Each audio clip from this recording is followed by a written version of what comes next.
Good morning and welcome to another episode of Josh and Pat. I'm Joshua Klein, joined by Patrick Cassett, and the NBA playoffs are in full swing. Giannis is losing, AD is made of glass, but the most notable storyline so far is Russell Westbrook is fighting fans.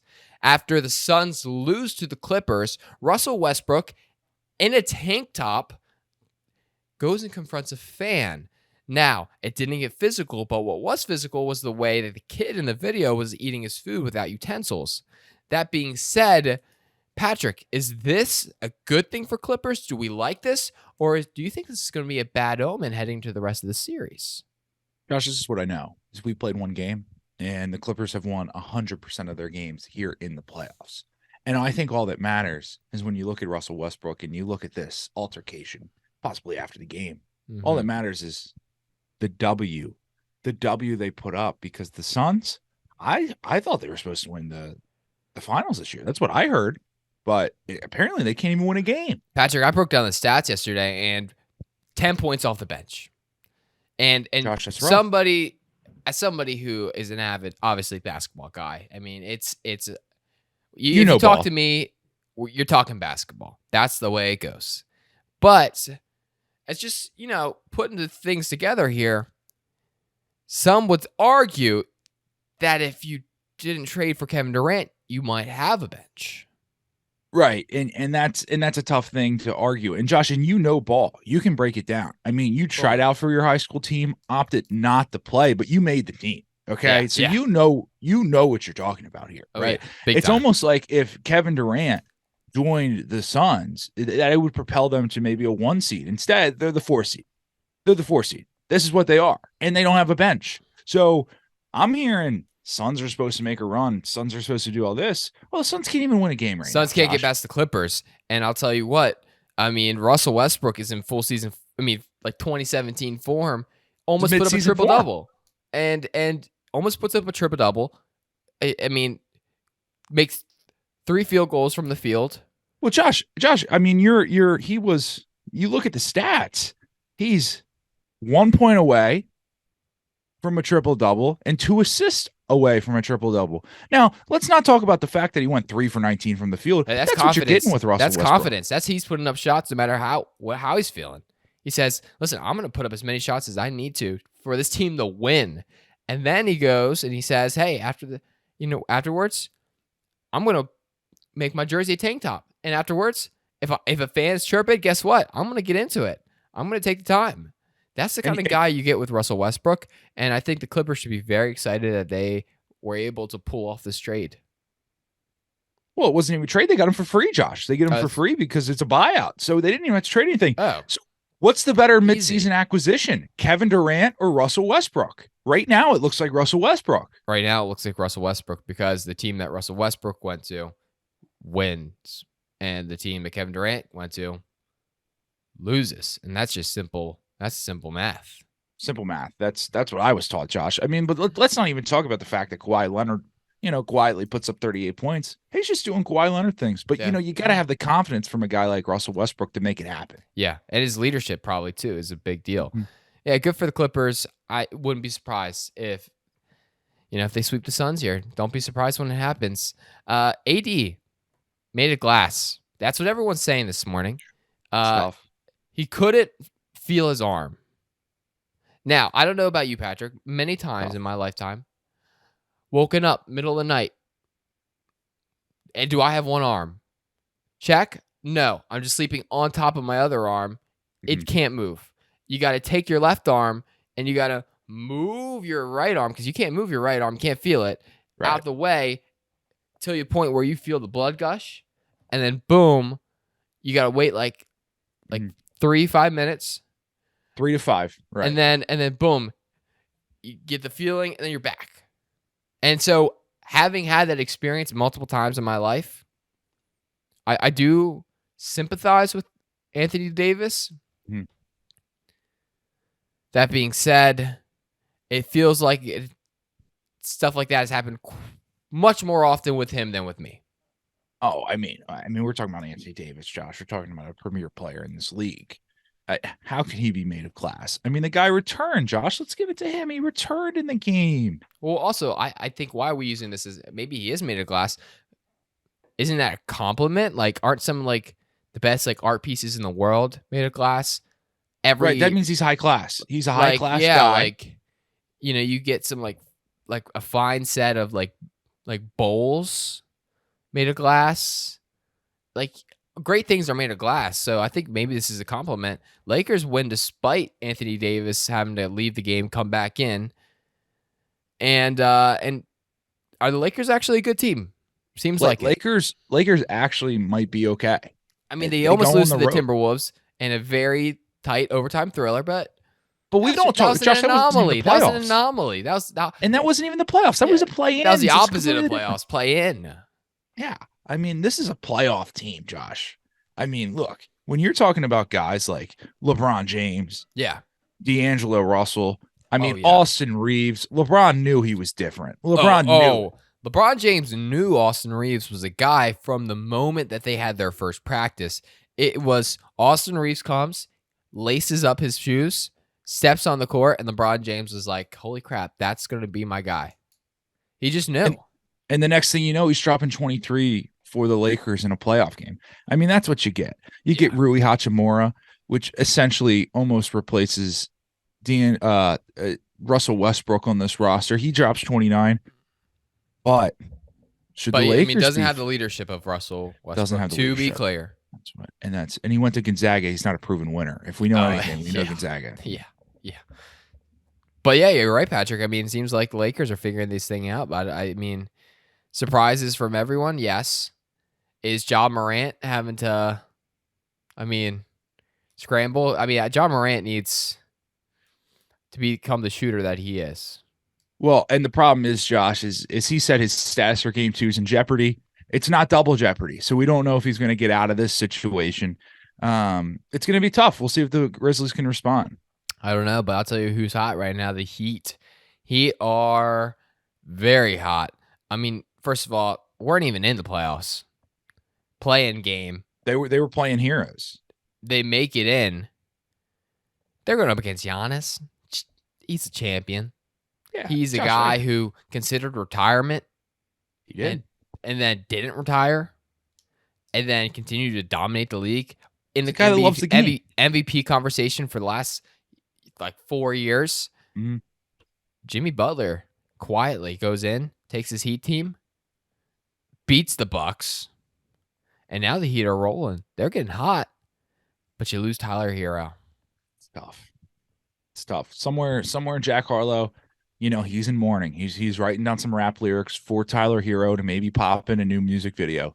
Here's what I don't understand, Josh. And help me break this down. Help me understand help you understand. Got it. Tyler Hero, they're going to say, boom, he can't play in game 2. Can't play. Got a broken hand.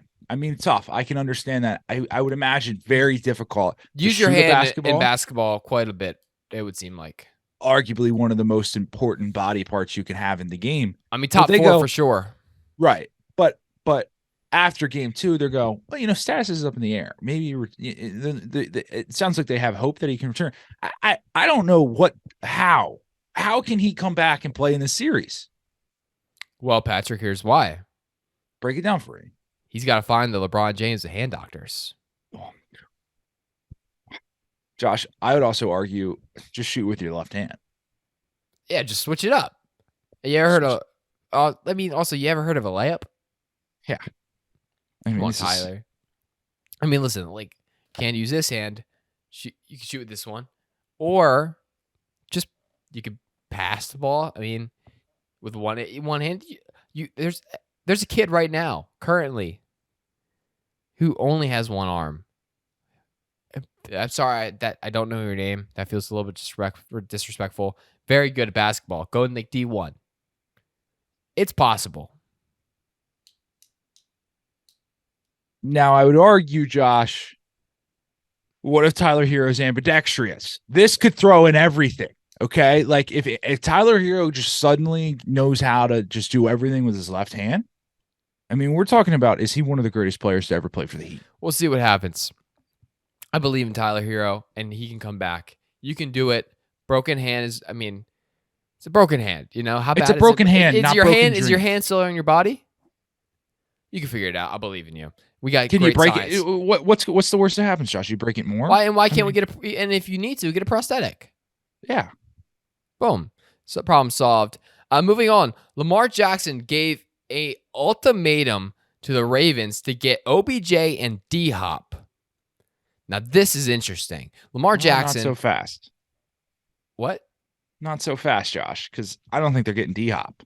Well, this is what's interesting, Patrick. So Lamar Jackson gives this ultimatum. He says, "Hey, give me D Hop, give me OBJ, then we'll talk."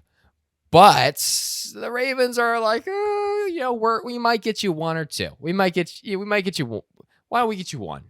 So the Lakers go out and they get Odell Beckham Jr. This makes Ravens, Lamar not the happy. Lakers.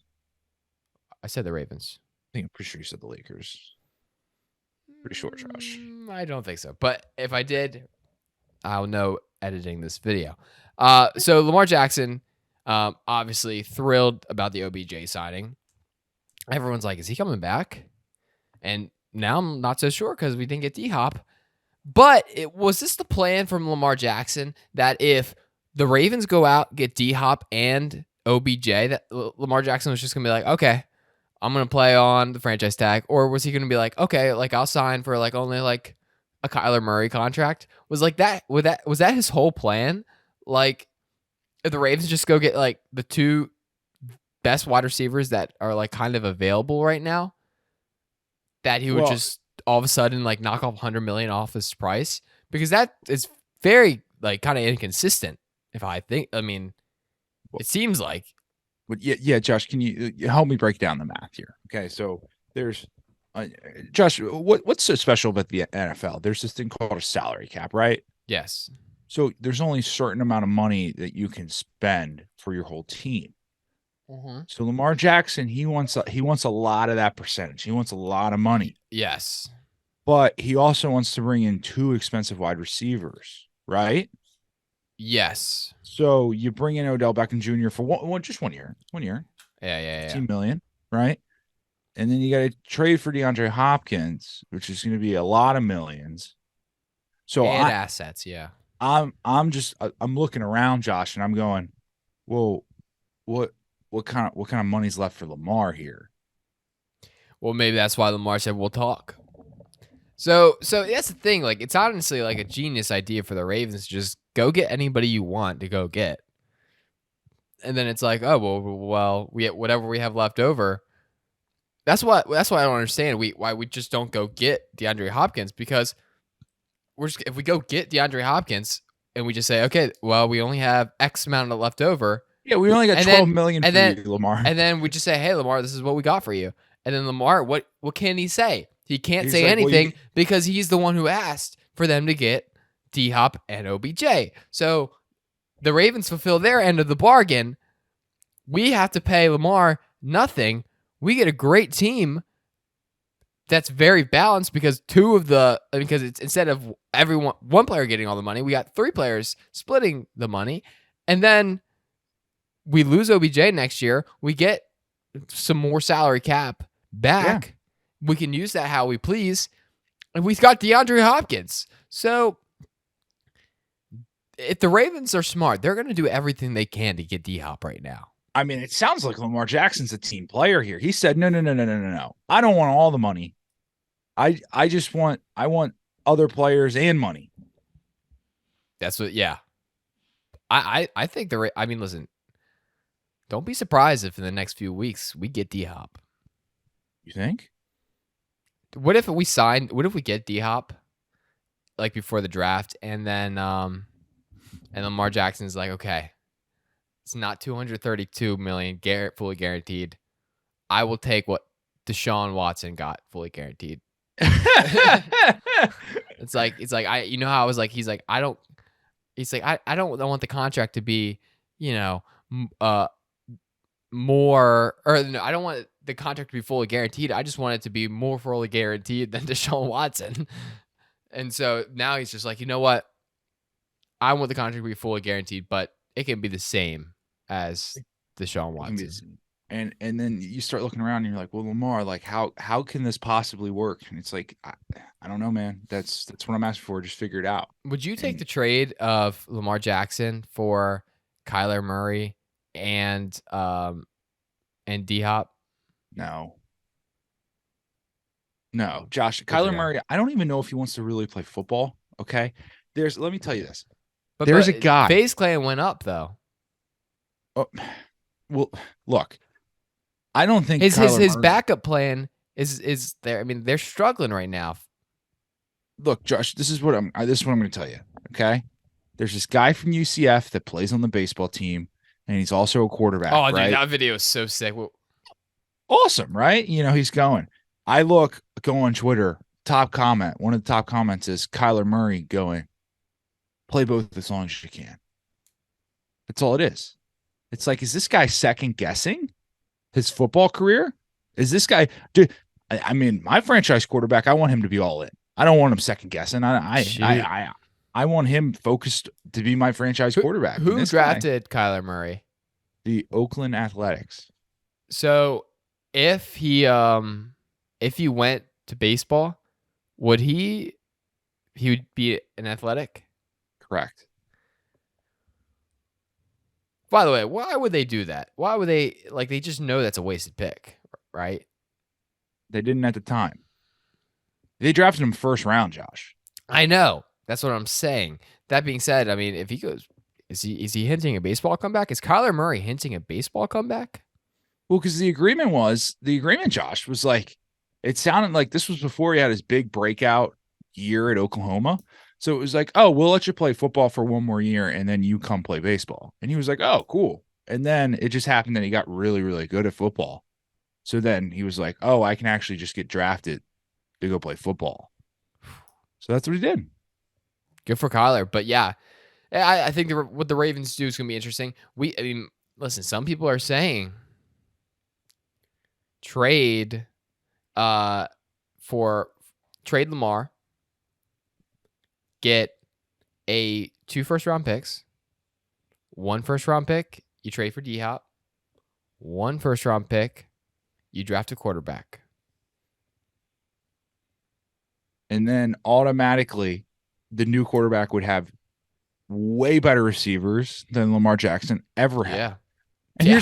here's the funniest thing about the Ravens quarterback situation is the Ravens do not have a quarterback on the roster right now. Today is April 17th. Oh, should I send a tape?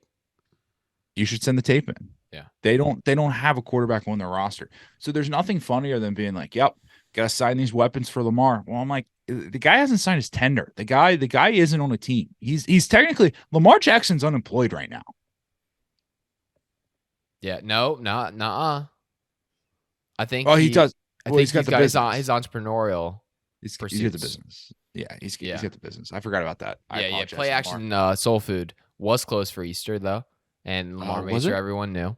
But I think that's the right move for Yeah, I mean, you're just trying to honor respect. the holiday. Yeah, respectful. Yeah, so we'll see what happens with there. Chosen Anderson signed to the Dolphins, and then Patrick, I saw a picture of this guy. I mean, striking resemblance to Robbie Anderson. Yeah, he looks just like him. Would imagine his play is probably pretty similar. When you look at a guy like Chosen, if he can have a type of career like Robbie, you would be happy with it. I mean, Robbie, we talk about him, he's played for the Jets and he played for the Panthers. Had that big year for the Panthers. I mean, so if you get a guy like Chosen, Cardinals, he was there. He showed up. He was there. He did. He came to work every day. Yeah. And that's all you ask. Yeah, man, I'll tell you what. It seems like Miami might have found a guy in him, and I'm rooting for Chosen. I really am. Well, and here's the thing about Chosen is you look at him, he's a guy, he's a guy, you root for him. He's an undrafted free agent. You root for him. He goes down to Miami. He's the chosen one. And now he's going to have Tua Tagovailoa throw to him. I mean, hey, if I know anything, I know a guy that struggles to stay on the field is definitely going to help you perform. Yeah, yeah. Is Chosen the number one now? Joey, that's a good question, Josh. It should Chosen be number one. I don't know. I mean, it's just like sure they got loaded receivers lineup, but who's the guy who's most consistent and Should. and shows up and you know what you're getting? That's Chosen. So yeah, Chosen's number one. good for Chosen Anderson to the Dolphins. Does that make the Dolphins a contender? It might to TBD. You add Chosen in that room, Josh. I mean, you go from here to here. Yeah. Yeah. So very cool. Very cool. Moving on. The Rays blew the opportunity to go 162-0. History Now, could have been made. history could have been made. Rays couldn't get it done. And they should be embarrassed. They should be ashamed. And if they are not careful, they might just leave the door open for the Yankees. And that's the thing is when you look at the Yankees are still a wild card team as of today. You know, they go out, they spend all that money, just a shame to see them as a wild card team right now. That's not what the people in New York expect. They expect better. Yeah. But what I can tell you is, you know, you have millions of Yankees fans around the world. They're chasing after the Rays in that number one spot. But you know, you had the dozens of Rays fans around the world, and they're sitting there and they're happy. They're content. You know, they might not go 162-0, but they're still leading that division. And how can you argue with that? Yeah, you can't accept what? The Yankees have the second coming of Derek Jeter and Anthony Volpe. But Josh, that's not fair. How's that possible? And listen, and this is all sources are telling me that Anthony Volpe is not only the second coming of Derek Jeter, he might be better than Derek Jeter. No, and this is coming no way. Straight from the heart of New York. And so you hear that and you got to be a little bit nervous if you're the Rays. You're sitting at your best chance was to go 162-0. That was your best chance, and you blew to get in. That would have been, you automatically would have qualified for the playoffs. Yes. And so you don't do that. And now Anthony Volpe, second coming of Derek Jeter, is a guy. I don't know. I'd be sweating if I'm Rays fans because the Yankees, I mean, they're hitting stride. If I know anything, is that they're juicing the balls as we speak. You know, Garrett Cole out there tossing complete game shutouts. Is there spider tack? Is there not? We don't know. We do know that there was some illegal substances possibly for the Yankees over the weekend, but we're not going to talk about it. We're not. Who cares? Not a big deal, right? It's not a big deal. You know, if you look, that's baseball. You know, if you ain't cheating, you ain't trying, right? Amen to that, brother. That's the thing, and it's honestly good for the sport. Yankees are pro the progression and sustainability of the future of baseball. That's what the Yankees want, and so the Yankees are implementing things that they know will help keep this game going on forever. Look, you look at the league, you go, it's the MLB, but it's the Yankees. The Yankees are above the league. They are the what the league standard. is about. They're the standard. Yeah, so good for them finding a franchise shortstop. Happens to be an Italian man, which everyone seems to be thrilled about. So yeah, so very excited, and he's a new fan favorite. It seems like, and yeah, good for them. Moving on, NASCAR. I'm red hot. You're red hot, Josh. Again, I've predicted the winner out of the last 2 out of 3 races. Last 2 or 3, it's big, and not enough people are talking about that. If you bet with me, the last 3 weeks, you'd be doing very well for yourself.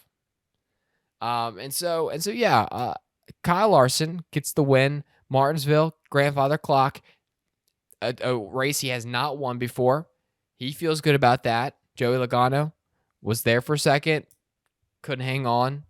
And yeah, and Kyle Larson, and I was talking about this yesterday. He's the only driver where, like, every single race, you're like, he could win it. He could win this race. Like, and no, not even could. It's like he probably should have won the race a lot of times. Should have won. Like, he's got the best equipment. Last week, if he doesn't spin out, he probably wins that race as well. Possibly. I mean, let's not get ahead of ourselves. Martinsville is the race that one of the tracks he says, yeah, it doesn't really suit my driving style, and he won it. Like, this is supposed to be his worst racetrack. So it's like, wait a second. Like, don't be surprised if Kyle Larson doesn't lose a race for the rest of the season. I mean, we said that he might go 28-0. You know, the possibility to go 26-1 is on the table. Yeah. I mean, wait, 27-1. Yeah, maybe mess that up. But look, Josh, all I'm going to say is, how did you like? Did you watch the race yesterday? How did you like it? Okay, so I thought the end was all right. It was terrible. It was a horrendous race. It was a horrendous race. The end was all right if you like to watch Kyle Larson lead laps. That being said, but there's a couple of laps there when Kyle Larson was working on Joey that was fun. You just couldn't pass yesterday. There was no passing. Josh, you could stay out on 40 lap tires and nobody could pass. Yeah, that was a little bit of an issue. They got to figure out these new cars here, and I think it sucked. Yeah. You know what the best thing was yesterday? The best thing was it was only 400 laps and not 500 because. Yeah, that definitely helped. Definitely helped Joey Logano. I mean, look, Joey Logano arguably should have been laps down. He didn't have a great car, and it wasn't because he didn't have a great car. It was just because he was stuck in traffic. You can't do anything, right? And you can't pass. So then, you roll the dice, you do some pit strategy. Next thing you know, you find yourself up in the top 5. And guess what? If you can't pass anybody, nobody can pass you. So next thing you know, you're just going to stay in the top 5. And Patrick, and I've been on this track in the sim. Well, you know it. You know it a little bit. And not enough people, I think, implement my strategy for racing. So what you got to do is you go all the way in. You get into 4th gear. You go all into turn 1. You pass as many people as possible on the inside, and then you slam on the brakes. You use a guy to help slow you down. You bump him to the outside, and if they throw a caution, you stay out. I mean, it sounds like that's what everyone should have did yesterday. Because people can't. Guess what? You pass everybody. Guess what? Even if you stay out and you have a worse car, they can't pass you. You know it, Josh. Look, you had the formula. You could have won the race yesterday. I think I might have. Now, where does the black fly come into that? I don't know. That being said, come on, guys. It's right there. It's on the table. More people need to learn. More people need to learn how to drive these tracks. You got all these young drivers coming in, these inexperienced drivers, and not enough guys taking the time out on the sim. Not enough guys really taking the time on the sim they're all snowboarding in between races, which is horrendous. Maybe if you spent more time in the sim and not as a snowboarder, maybe you get a top 5 next time. Yeah, only top 10. It's like, what are we doing? Chase did come back, and he was impressive. Pretty much last place at one point of the race there, though. He did, but then he battled back, top 10. You take that, I guess, right? I mean, you take it. You coming off like I would call it a pretty major injury, right? Yeah. And in Martinsville, off the major injury, and you're living on that break in Martinsville. So like, well, right, you're living on the break in Martinsville. You're pumping. Like your leg is just, it's all. And Josh, if you know anything, the sim time, that's huge when it comes to preparing for races. And if he's been hurt, he hasn't got the sim time in. Sometimes so he comes when I go into Martinsville, I mean, I'm stretching my leg extra because I know it's going to be a little extra work. Yeah. Yes. I mean, imagine how Chase felt yesterday. Yeah, no, it's mad props to you, Chase. Glad you're back. Very excited for the sport. Unfortunately, he does not care about charity. Because he didn't win. Didn't win, so he doesn't. He's not a charity guy. I mean, it would have been $100,000, but I don't he think didn't win. it's just like so interesting how I don't think Pat McAfee understood at all, like how hard a win is to win. Yeah. Like how the odds of that happening were just not ever in any favor of. Well, it's funny because it's like maybe he's like a casual F1 guy because he watched like Drive to Survive and he's like, oh, Chase Elliott, like he's like most popular driver, so like there's only like 3 or 4 guys that can win a race in Formula One. No, like NASCAR, it's like 20 guys could have won yesterday. Yeah. Yes.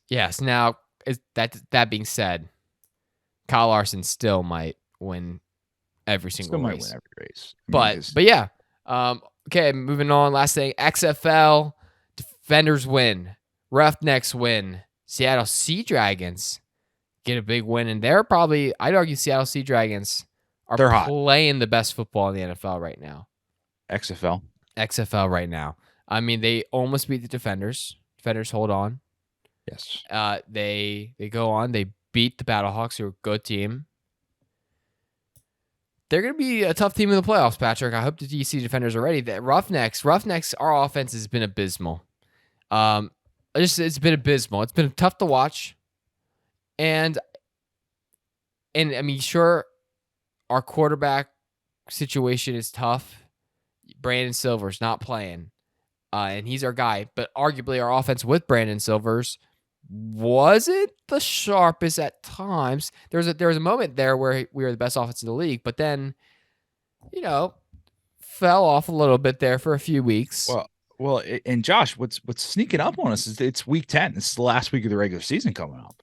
I know. So I'm not concerned as much for the Roughnecks because, I mean, our path to the championship is pretty weak. If we don't make it to the championship, it's very bad luck. Yes. Now, if I'm the DC Defenders, I'm a little nervous. Yeah, because it's a battle of whether or not the Sea Dragons or the Battlehawks we're gonna have to play. Now it's gonna be a home game. Who would you rather play? I'd rather play the Battlehawks. Yeah, that's very fair. I mean, and this is no disrespect to AJ McCarron. Absolutely not. Or his kids. We know you can sling it, buddy. We get it. Okay, national champion. But you don't want to play the Sea Dragons right now. Yeah, Patrick, I'm actually excited for these playoffs, like to see how it unfolds. Well, I'm not excited for the South Division because the whole division's terrible. But I'm excited to watch the North Division semifinal. Okay. Josh, listen, let's we're not look at that the bad. We're not that bad. Let's look at the records, Josh. Let's look at this real quick, okay? It's rather going to be the Renegades at 5-5 that make it into the playoffs, or it's going to be the San Antonio Brahmas at 4-6 that make it into the semifinals. Yeah. It's pretty bad. Fair, but that's because they had to just play the Roughnecks all these times. But you guys have lost then. Anyway, so yeah, excited for the playoffs. Roughneck's gonna get a dub. Here we go. Get Roughneck. I don't know what our saying is. DMP, baby. Is that yours? Yeah, well, it's one of them. I mean, if it isn't, I just made it. Cool. Boom. Anyway, that's the show. Make sure you guys like, comment, and subscribe. If this is your first time listening, thank you for listening. If this is not, you made it to the end. Congratulations. But before you click off, if you DM us at Picks and Pancakes, you can actually get a free mug and a $10 McDonald's gift card. Just all you gotta do is DM us at Picks and Pancakes on Instagram. Oh, Patrick is gone. I'm gonna finish it out. Wait, actually, I'm gonna finish it out. Anyway, so yeah, make sure you guys just support the show. And you guys have a wonderful day. Patrick says this as well, but from the both of us, let's have a great week. A peace.